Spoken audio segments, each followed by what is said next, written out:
And welcome to the Innate Secrets as we're exploring the different lines of affirmation that we have on the innate model in our manifesto. So today I want to look at the statement that I am an innate hacker. This is a place where those who suspect they're innately wise, brilliant and powerful come to learn how to transform their lives, one cognition, one realization and one blinding flash of the obvious at a time. We are the innovators, the record breakers, the world makers and creators of all kinds. We supersede the suppressive worldview of mass ignorance and awaken the strength within. We are waking up to our innate secrets. My name is Dr. Mark Postles and welcome to the Innate Secrets podcast. So we all have a drive for growth, and that is the propensity within life. All life forms have a drive for growth. It wants to grow and develop, and then it gets to the point of expiring and then withers away and then comes forth in another form. And that intelligence is smart. The intelligence within is smart. So I guess the question has to be, well, do we have anything to learn from the innate wisdom? Are there any secrets within that can be hacked? And if we can hack something, if we can get in and find out the secret source that makes a certain thing work, and we can apply that, then that's sort of the essence of growth that we're seeking. We're wanting to know so that we can develop and grow as a person and as a society. And so that's the question today.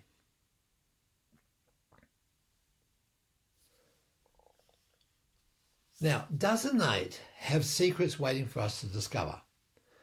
Now, I guess the question on this one is are we human beings? Or are we being human? And I think there's a huge distinction here. See, if we're a human being and human comes first and the being comes second, then we have a very different viewpoint on life as compared with are we beings first and then humans second. So the being, I would suggest, gives the innate within.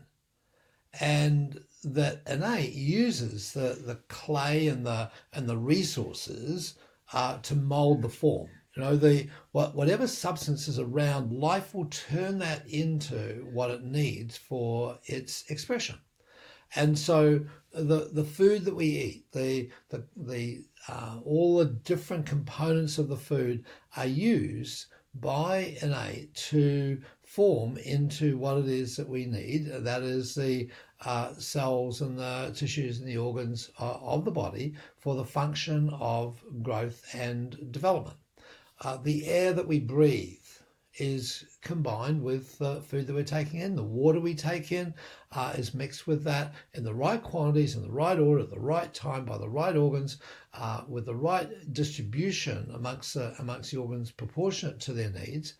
And the system then has this self-replicating nature. It looks after its own growth and development and its dying and its decomposition, and it allows for development to take place in a controlled and coordinated manner. So we can have a chicken salad for lunch and that will turn into liver cells and skin cells and brain cells and cause our skin to be stronger, our brain to be sharper, our liver to be better at detoxing.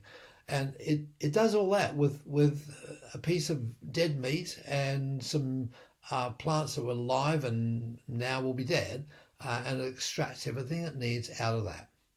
Now, likewise, the spirit within a newborn and within a developing child, it will look around and will mimic its environment. And so what it's bonded to, being parents, will mimic those. And it will tend to take on the value structure of the parents. It'll take on the beliefs of the parents. It'll take on certain behaviors and even postural presentations and body shapes and body sizes.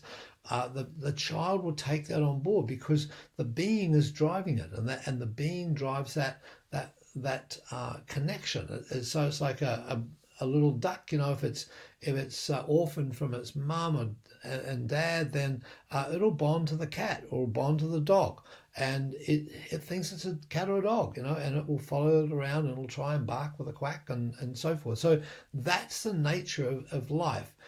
Nature is always looking to model itself to fit into its environment, and that's part of that survival thing. So nature provides the model, however, for man to invent from as well. So looking back from the other perspective, because our educated brain says, "Oh, no, we're supreme. We know who we are. We're the boss. We're the top of the food chain." But we do that to our peril, because nature provides a model for man to invent from. And I think it's true to say that every human invention came from innate. Every human invention came from nature. And if you look at, take it back to a time when Indians were dragging their triangle of wood with all their belongings on it across the prairies, and they saw this tumbleweed coming past, blown by the wind, rolling along at a speed of knots. What was their thinking in that? Was that like, wow, look at what nature's presenting to us, and look what we're seeing here, and look at what we're doing, with our educated mind, where we've got this tripod that we're trying to haul our worldly goods on. And so, there was a development, and we took on this thing called a wheel, and we found we could get further with a wheel. We looked at animals, and we used them for transportation, and that was a major observation and utilization of that. But then, we realized that if we put an internal combustion engine together, we could get further with more horsepower than we had previously. We looked at fish and developed submarines. We looked at birds, and even now, in my time around, I've seen aeroplanes develop from very crude devices.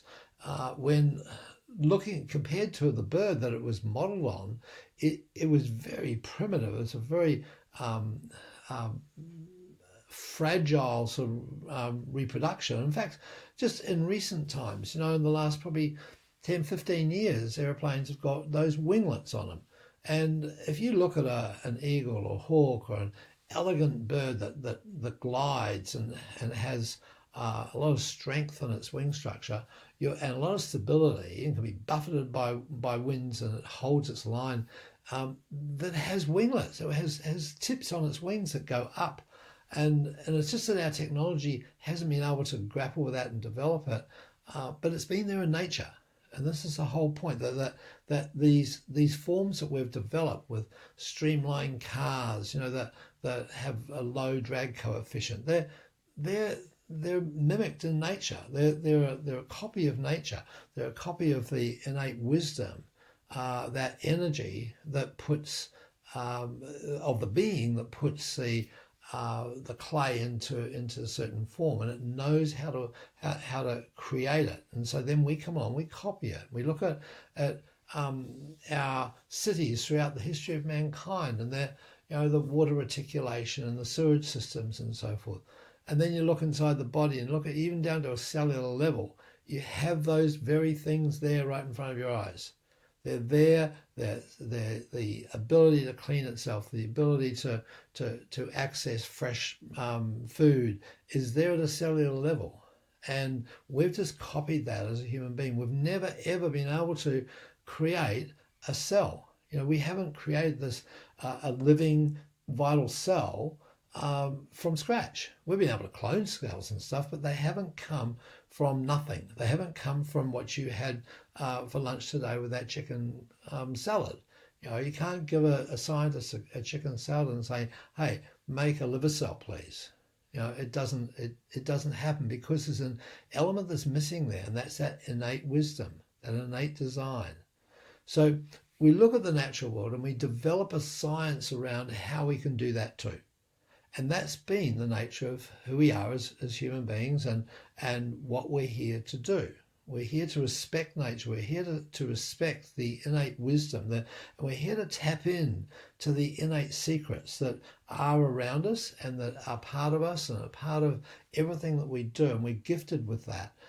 And we're here as custodians to it too, because we're the top of the food chain, and we do have the ability to destroy it all. We have the ability to desecrate it all, and we are. The things we're doing to our food, the things we're putting into our bodies, the chemicals we're putting into our bodies, the DNA we're taking from other species and putting into our bodies.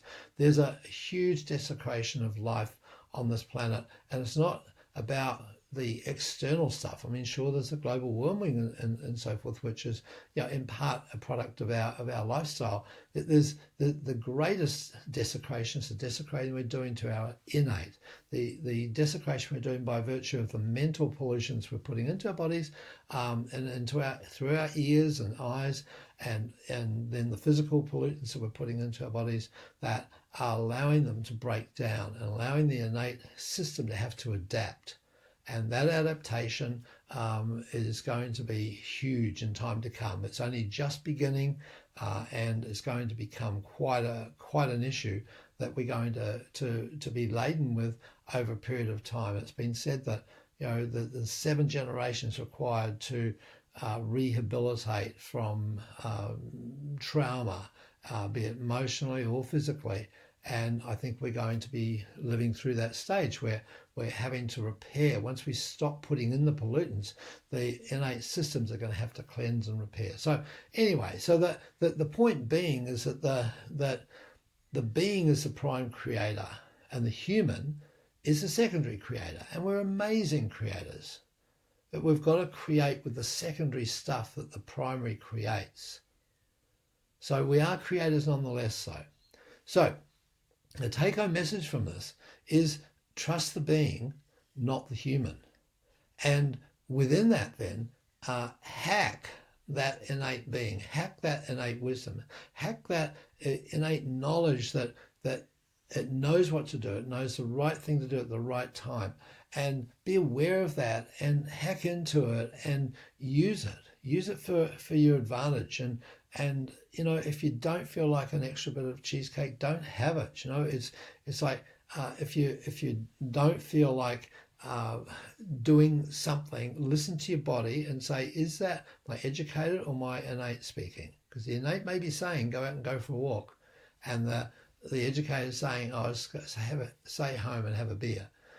What is it that's driving you? Be aware of that and hack into the innate side of it. Hack into that life force, into the human being, in the being part of the human, rather than into the human part of the being.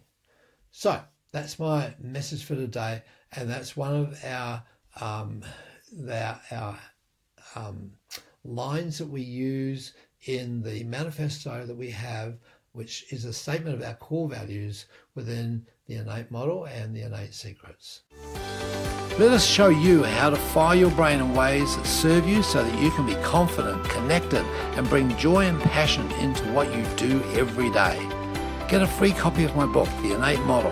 Go to theinnatemodel.com/free book.